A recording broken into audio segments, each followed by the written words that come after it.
La géologie, ça va être un peu la pierre angulaire qui vient rassembler les différents savoirs. C'est plutôt de bon augure de pouvoir décomplexer l'accès au public à la géologie. Alors moi, je m'appelle Jean Grélé, je suis guide conférencier.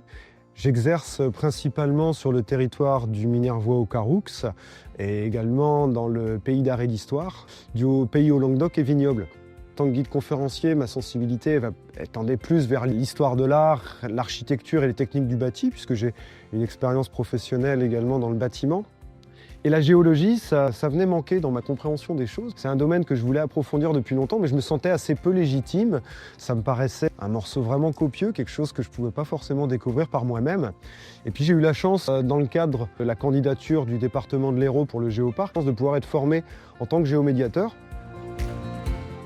Et donc ici, Roquebrun, une petite bourgade qui est entre les hauts cantons de l'Hérault et puis la plaine biterroise, qui a un patrimoine géologique réellement intéressant, qui a été mis en valeur au cours des siècles, à travers notamment le travail du marbre, puisqu'on a aussi dans nos montagnes, on a une richesse minière. La géologie, on ne peut pas la déconnecter non plus des ressources du sous-sol.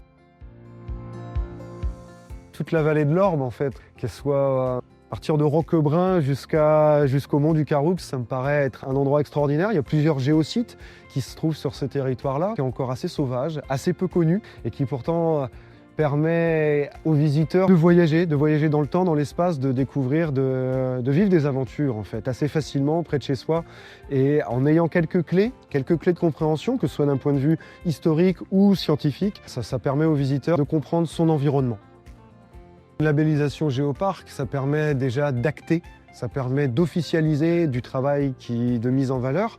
Ça permet également d'avoir une reconnaissance, une légitimité internationale, puisque l'UNESCO, depuis sa création, préserve, sauvegarde, met en valeur différents sites. Et de pouvoir être mis dans ce réseau international, c'est vraiment une chance pour ce territoire.